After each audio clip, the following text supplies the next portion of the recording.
नमस्कार, आप देख रहे हैं कैपिटल टीवी। मैं हूं आपके साथ कांची बंसल। पड़ोसी देश चीन, जहां लोकतंत्र लगभग खत्म हो चुका है, जहां सिर्फ दिखावा हो रहा है, लेकिन हमारे यहां के वामपंथी हैं कि चीन का गुणगान करते थकते नहीं हैं। अब उसी चीन को लेकर एक सनसनीखेज खुलासा हुआ है, जिसके बारे में कहा गया है कि चीन पत्रकारों के लिए नरक है, जहां अगर आप सरकार के खिलाफ पत्रकारिता करते हैं तो आपको जेल में भी जाना पड़ सकता है, जिसे लेकर पूरी दुनिया में हड़कंप मच गया है। ये रिपोर्ट देखिए।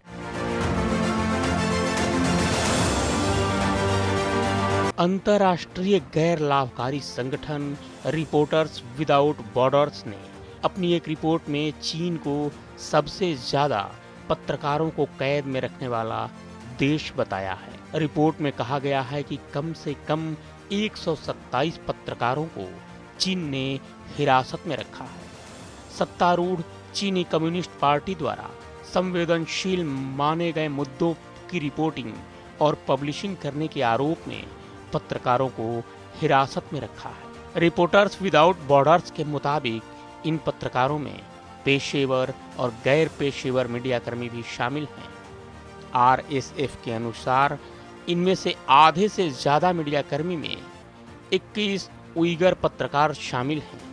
साल 2016 से आतंकवाद के खिलाफ लड़ाई के नाम पर बीजिंग शासन उइगरों के खिलाफ एक हिंसक अभियान चला रहा है। रिपोर्ट में आरएसएफ के महासचिव क्रिस्टोफर डेलायर के हवाले से ये कहा गया है कि चीन प्रेस की स्वतंत्रता को खोता जा रहा है। पेरिस स्थित आरएसएफ ने कहा कि इस रिपोर्ट से सूचना के अधिकार के खिलाफ शासन के दमन के अभियान की सीमा का पता चलता है। वॉचडॉग ने एक रिपोर्ट में कहा कि संवेदनशील विषय की जांच करने या सेंसर की गई जानकारी प्रकाशित करने जैसे कामों के लिए पत्रकारों को हिरासत में रखा जा रहा है, जहां दुर्व्यवहार से उनकी मृत्यु भी हो सकती है।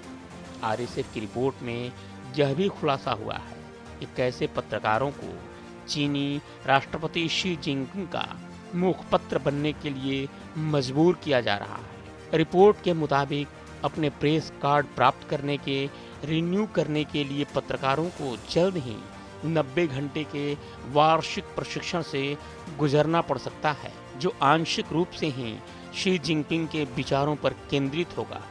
मध्य चीनी शहर वुहान में कोविड-19 संकट पर रिपोर्टिंग के लिए 2020 में कम से कम 10 पत्रकारों और ऑनलाइन कमेंटेटर्स को गिरफ्तार किया गया था। आज तक उनमें से 2 झांग झान और फेंग बिन अभी भी हिरासत में हैं।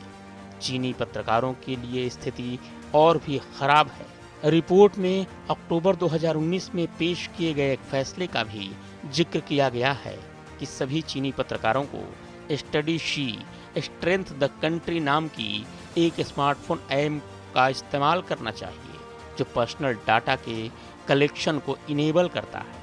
आरएसएफ ने 2021 वर्ल्ड प्रेस फ्रीडम इंडेक्स में चीन को 180 में से 177वां स्थान दिया है, जो उत्तर कोरिया से सिर्फ 2 स्थान ऊपर है।